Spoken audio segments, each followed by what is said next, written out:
Hey guys, today I'll be reviewing Oranges and Lemons Say the Bells of St. Clements by Heeley. This fragrance was released in 2010. In the opening, I get a very clean blast of citrus coming from the lemon, bergamot, and orange. In addition to the citrus, there's a solid amount of neroli. So this might make you think of scents like 4711 or Neroli Portofino.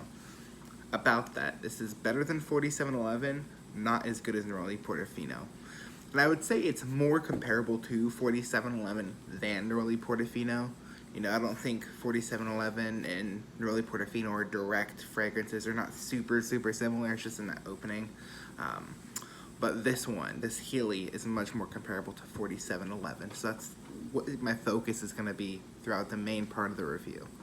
So, it's clean, it's bright, it's sunny, and it's very fitting for the name of the fragrance. This opening will have you smelling fresh and clean, and who doesn't want that? It does stand out a bit more than 4711. You know, it is obviously, you know, you can tell by the price point, it's higher quality, which quality doesn't always indicate better, or quality, or price doesn't always indicate, you know, a fragrance being better or being of higher quality. But in this case, I mean, you're looking at $7 versus, what's it go for, like 200? I just bought a sample, so I'm not sure exactly, but I know the other Heeley fragrances I've dabbled with, full bottles are around like $199, $200. So yeah, take that for what you will. But if I had to compare it to Neroli Portofino, because I know people are going to be asking, it has more depth than Neroli Portofino. And what I mean by that is, you know, there's bassier notes in there, there's more grounded notes. At least that's how I want to explain it. It's based more than Neroli Portofino. Neroli Portofino is more effervescent, it's more light, it's all about the, you know, the tops of the fragrance. Not necessarily top notes, but, you know, when if you smell something, hits the back, you get like a light vibe that hits the back of your nose, like up here. At least that's how it feels. That's more Neroli Portofino. This has more of a depth to it. I should have just said that. I probably did. I'm going on a tangent. 7 a.m. Who cares? In the mid, I get more petitgrain than citrus, and the neroli is still as apparent as before, but it's a little bit bitter now. It's still floral and clean, but it's a bitter. You know, in the opening, to my nose, I got more of a fresh, green, aromatic neroli. Now it's a little bitter.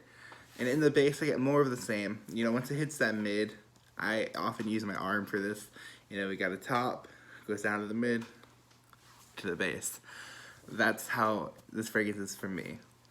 So, as you can see, most of my opinion here lies in the opening of the fragrance. It's fairly linear. It's quite good, but it's nothing too special or out of the ordinary. Out of all the 4711 Neroli Portofino type scents, you know, that I've smelled, this falls in the middle. So this would be like all the cologne fragrances. So from a Tot Libre to orange, I completely butchered orange. But yeah, their cologne, I would put this about on that level if you've smelled that in terms of quality and just general scent. Those are two, you know, middle of the pack, decent fragrances, but middle of the pack fragrances for me in that genre. So my usefulness for this would be a 7 out of 10. My rating is a 7.5 out of 10. Thank you guys for watching. Have a great day. Bye.